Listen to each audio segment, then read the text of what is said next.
지역의 이슈를 심층 분석하는 시간 헬로 이슈 토크 시작합니다.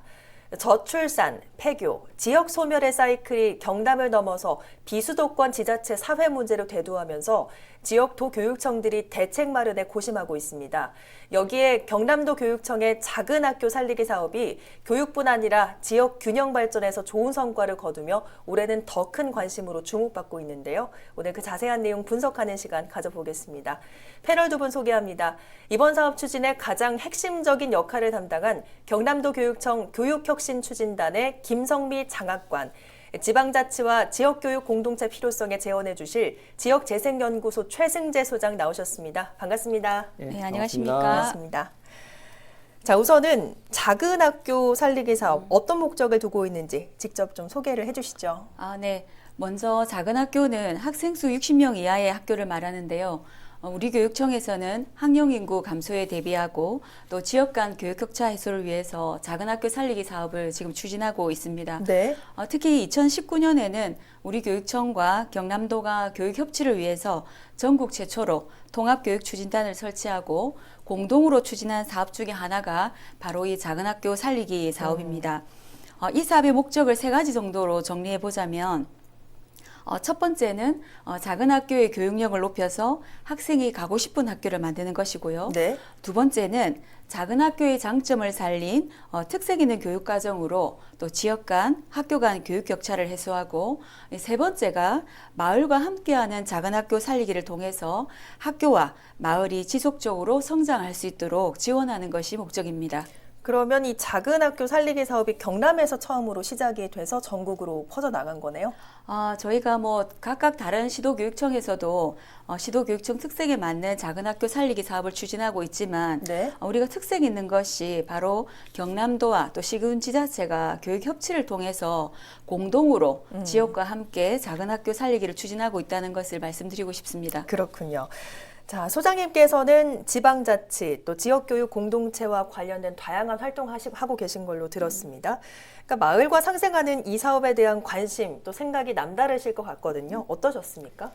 예, 몇 년 전부터 이제 지방 소멸이 굉장히 해제가 되는데요. 그 이유로서 이제 일자리 등 경제적인 문제를 많이 이야기도 합니다. 네. 저는 교육, 특히 이제 서울로 보내는 교육, 이것이 굉장히 큰 문제였다고 생각을 하는데요. 사실 한번 서울로 대도시로 가면요, 다시 네. 돌아오기가 굉장히 어렵거든요. 그렇죠. 그래서 이제 이러한 지방 소멸 현상에서 보면은 그 가장 먼저 사라지는 공공기관이 바로 학교예요. 네. 특히 이제 면 단위 학교들이 작아지다가 없어지는 그런 상황이 되는데요.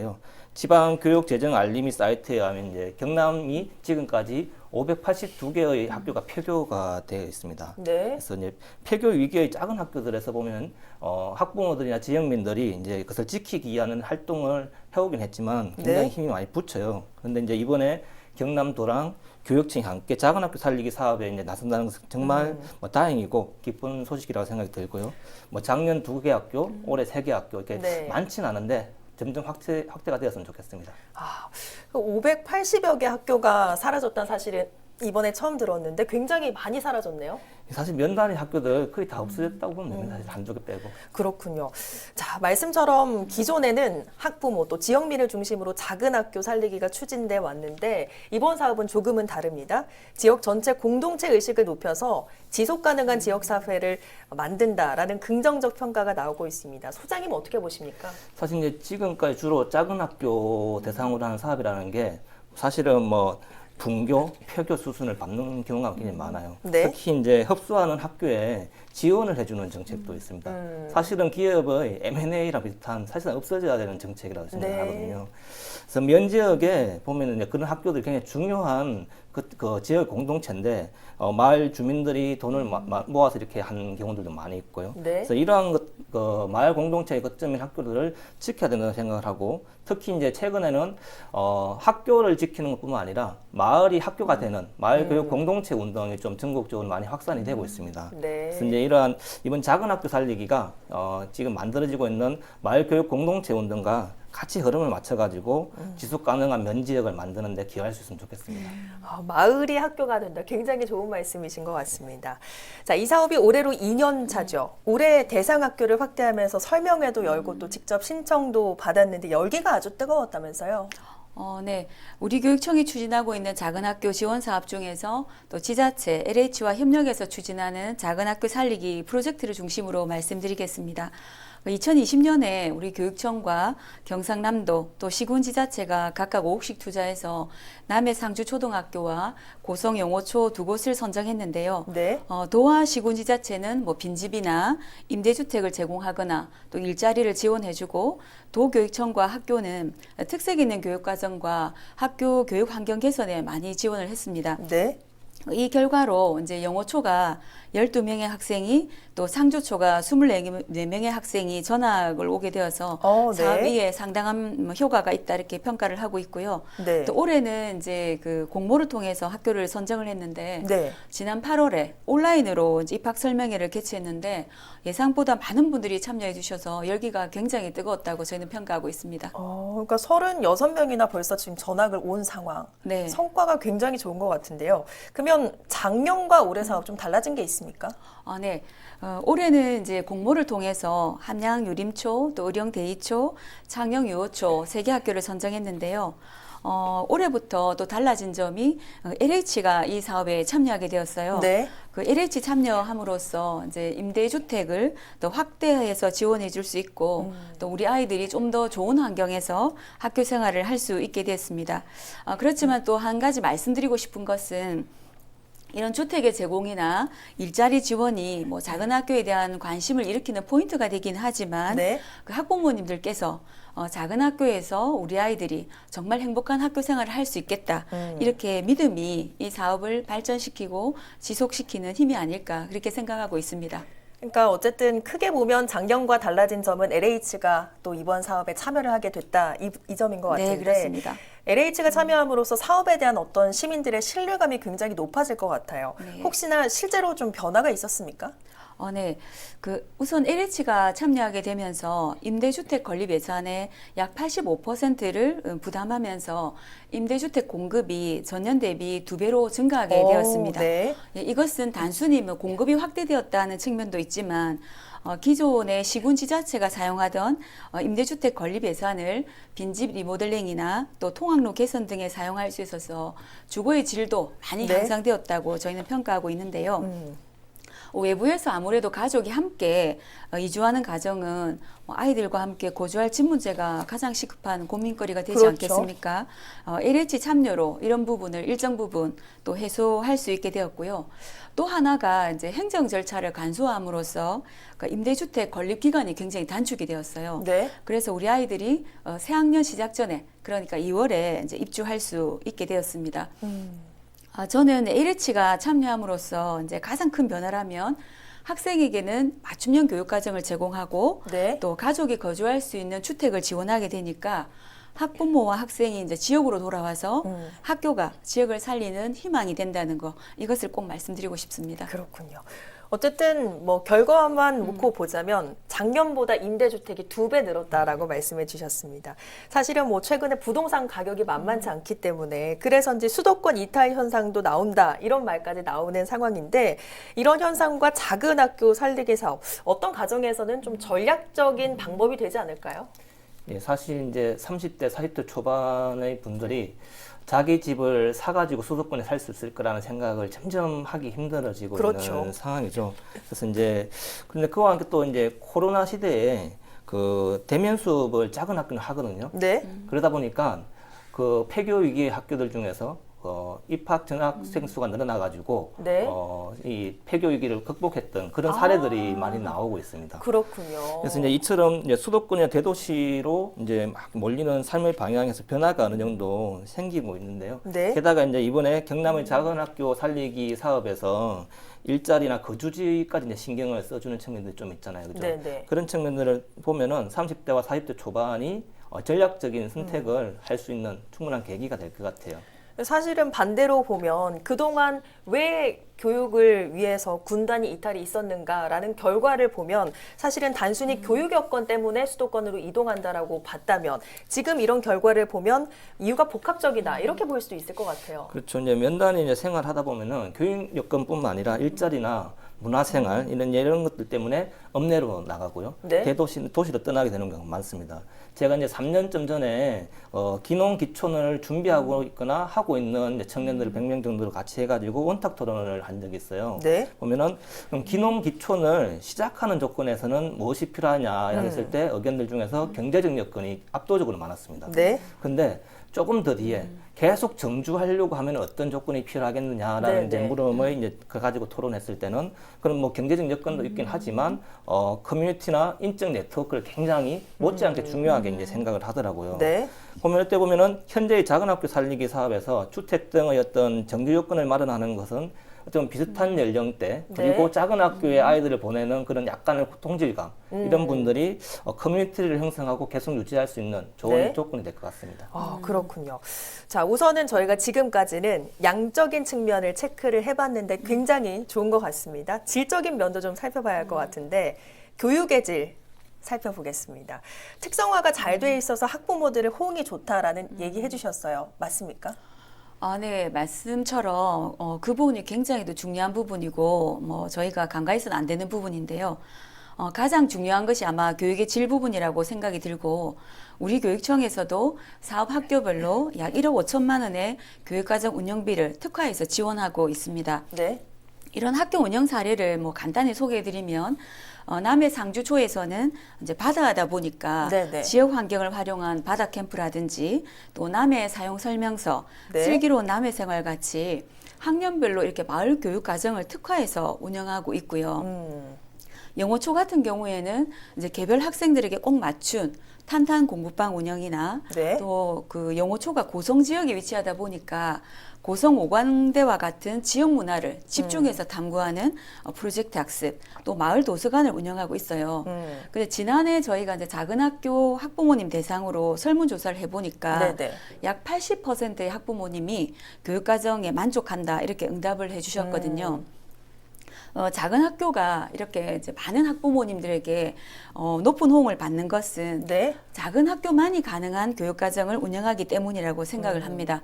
우리 아이에게 꼭 맞춘 교육과정이라든지 또 다양한 체험학습, 또 작은 학교다 보니까 무엇보다도 아이들 간의 친밀한 관계 형성이 또 큰 장점으로 네. 들 수 있을 것 같습니다. 또 우리 소장님 말씀하신 것처럼 마을 교육 공동체가 학교 교육에 들어오면서 배우는 공간도 넓어지고 네. 교육 과정이 풍부해지니까 작은 학교 교육 과정에 대한 만족도가 많이 높아지는 것 같습니다. 궁금한 게 80% 학부모들이 만족한다라고 하셨는데 일반 학교에서도 가능한 퍼센트인지요? 네, 아마 이 부분이 뭐 특성화 부분이나 이런 부분이 있어서 네. 그럴 거라 생각이 드는데요. 우리 교육청에서 지금 뭐 여러 가지 교육 정책에 대해서 설문조사를 하면 네. 저는 또 우리 그 경남교육청의 상학관이기 때문에 우리 경남교육청에 대한 교육의 만족도가 높다고 네. 생각이 들고요. 아마 소장님 말씀하신 것처럼 작은 학교뿐만 아니고 이런 지역에 있는 학교들이 좀 지역화라든지 또는 마을과 함께하는 교육을 통해서 학부모님들이 더 만족할 수 있는 교육이 될 수 있도록 저희가 또 최선을 다하겠습니다. 알겠습니다. 자, 교육 측면에서 보면 작은 학교의 특징은 특성화 학교, 맞춤식 교육. 이것이 교육의 방향입니다. 지방 재생에도 적절하다고 보시는지 혹시 더 추가하고 싶은 프로그램 생각해 본 게 있으신지요? 예, 일단 제가 봤을 때 이제 경남 같은 경우 경남형 혁신 교육이라고 이제 행복 학교, 그다음에 행복 교육이 이제 초등학교에서는 좀 많이 성과가 있다고 이제 이야기가 됩니다. 네. 근데 이제 중고등학교에서는 사실은 입시 위주의 어떤 교육 시스템 안에서 약간 한계점도 많이 나타나게 되거든요. 그래서 보면은 작은 학교의 특성화 교육도 이제 이렇게 될 소지가 있다라는 네. 생각이 들어요. 그래서 이제 해당 학교와 이제 초등 교과 과정에서의 변화와 함께 중등 과정과 연계를 하는 준비들을 좀 해야 된다고 저는 생각을 하는데요. 이 측면에서 2025년부터 전면적으로 시행되는 고교 학점제, 이 네. 학생들이 수업을 개설할 수 있는 조건도 있습니다. 거기에 보면 그러한 것들이 충분히 좀 활용될 수 있는 정책이라고 생각이 들고요. 그리고 좀 뭐 추가적으로 제안하고 싶은 건 아까 앞에 장학금 작가님께서 말씀 많이 하신 지역화 교육이죠. 지역에 대한 교육. 네. 이런 부분들이 이제 일부 작은 학교랑 이제 일부 학교들에서 좀 되고 있는데 좀 더 전체적으로 지역화 교과목이 좀 많이 확산되게 네. 되었으면 좋겠다. 그래야지 이제 학생 청소년들이 사실은 자기 지역에 대한 애착, 역사에 대한 지식 이런 것들을 좀 있을 때 떠나지 않을 수 있고 네. 만약에 교육이나 일자리 때 떠났다고 하더라도 다시 돌아올 수 있는 든든한 뒷배가 될 수 있다고 생각합니다. 그렇군요. 자, 그런데 지금 임대주택 신청 조건이 초등학생 자녀를 둔 가족에게 한정돼 있는 거죠. 네, 현재는 지금 그렇습니다. 그럼 혹시 일각에서는 이 범위를 좀 확대해달라 이런 목소리도 나오고 있는데 이와 관련된 계획도 나온 게 있습니까?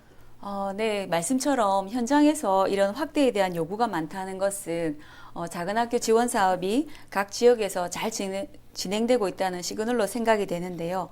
물론 우리 교육청에서도 다양한 확대 노력을 하고 있겠지만 네. 현재 상황으로 보면 뭐 교육과정의 탄력적인 운영이라든지 또 이주 과정이 장기적으로 정착할 수 있도록 여러 가지 측면을 고려해서 우선은 초등학생을 대상으로 시작하게 되었습니다. 그리고 또 어떻게 보면 네. 이 초등학교에서 교육과정에 대해 만족해야 네. 이주 과정들이 중학교, 고등학교까지 장기적으로 정착할 수 있기 때문에 또 우리 교육청에서는 유치원부터 고등학교까지 연계 활동을 적극 권장하고 있습니다. 네. 추가 계획 말씀을 또 하셨는데 경남도와 우리 또 LH 협력 작은 학교 살리기 추가 계획과 관련해서는 지난해에는 지자체와 함께 2개 학교를 운영했고요. 올해는 지자체 또 LH와 함께 3개 학교를 추가해서 총 5개 학교, 또 내년에는 3개 학교를 더 선정해서 확대 운영할 계획입니다. 물론 이후에도 우리 교육청에서는 경남도와 또 LH와 협의해서 네. 지속적으로 지원하고 더 확대할 수 있도록 노력하겠습니다. 알겠습니다. 자, 학교를 아이들만을 위한 학교가 아니라 지역민 모두를 위한 학교로 만드는 방안도 함께 고민되고 있는 것으로 알고 있습니다. 학교가 지역 공동체 거점이 됐을 때 어떤 장점이 있을까요? 사실 지금까지는 이제 보면은 학교를 그러니까 지역 주민들에게 여는 것을 학교 관리자나 선생님들이 좀 부담스러워하는 부분, 소극적인 부분이 좀 있습니다. 그랬죠. 예. 근데 작은 학교가 있는 면지역은 학교랑 주민센터가 굉장히 중요한 공공기관이에요, 그죠? 네. 그래서 학교에서 모임과 회의, 뭐 교육의 공간이 될 수도 있고요. 이러한 공간들을 주민들이 함께 활용하면 서로의 그 교류의 공간도 될 수 있다고 생각이 들어요.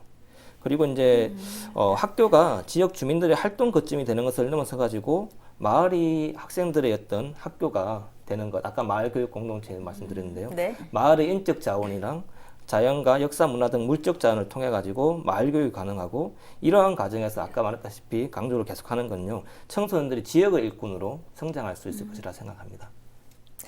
네. 자, 여러모로 앞으로 더 해야 할 일, 할 수 있는 일이 더 많은 사업이다. 이런 생각이 드는데 끝으로 앞으로 이 작은 학교 지원 정책 추진 방향에 대해서 한 말씀 남겨주시죠. 네. 원래 우리 교육청은 경남교육 대전환의 주요 과제로 작은 학교 살리기를 포함했고요. 더 빠르고 더 두터운 지원을 계획하고 있습니다. 먼저 예산 확대와 제도 정비 부분인데요. 지원의 대상과 예산을 확대 지원하고 또 통합구역 같은 경우에 같은 지역뿐만 아니라 인접 지역까지 묵도록 이렇게 열어두고요. 향후 중학교까지 확대하는 방안을 지금 협의 중에 있습니다. 두 번째가 이제 작은 학교의 지속적인 성장 부분인데요. 좀 전에 우리 소장님께서 이제 커뮤니티 말씀을 하셨는데, 네. 이주한 가정들이 마을에 뿌리 내리려면 지자체와 함께 이 가정들이 뿌리 내릴 수 있도록 지원하는 부분이 굉장히 중요하기 때문에 저희는 행복교육지구와 또 마을교육 공동체 협력도 더 촘촘히 하도록 하겠습니다. 우리 교육청에서 지자체 또 LH와 협력해서 지원하는 5개 이외에도 뭐 상주중학교의 하나의 집중 맞춤 교육이나 또 고연초와 도마초가 함께 운영하는 8월 썸머스쿨 같이 도내 많은 작은 학교에서 특색 있는 교육과정을 운영하고 있는데요. 우리 교육청에서도 이런 작은 학교의 다양한 성장 이야기가 많이 쏟아지고 또 작은 학교가 마을과 잘 성장할 수 있도록 긴 호흡으로 네. 지원하고 함께 뛰겠습니다. 또 도민들께서 또 소장님같이 교육 공동체를 운영하는 분들께서 많이 격려해 주시고 네. 응원해 주시면 감사하겠습니다. 네. 자, 앞으로 학교에서 시작된 변화가 지역사회 전체로 이어지길 기대해 보겠습니다. 오늘 두 분 말씀 고맙습니다. 예, 감사합니다. 고맙습니다. 감사합니다. 네, 인구 과밀로 건강권과 교육권이 위협받는 시대에 경남도 교육청의 작은 학교 살리기는 꼭 필요했던 사업이었을지 모릅니다. 앞으로 더 공고해진 내실로 경남의 농산어촌에 아이들 웃음소리가 가득하길 바라며 오늘 헬로 이슈토크 여기서 마치겠습니다. 오늘 방송은 유튜브 채널 헬로 경남에서 다시 보실 수 있습니다. 함께해 주신 여러분 고맙습니다.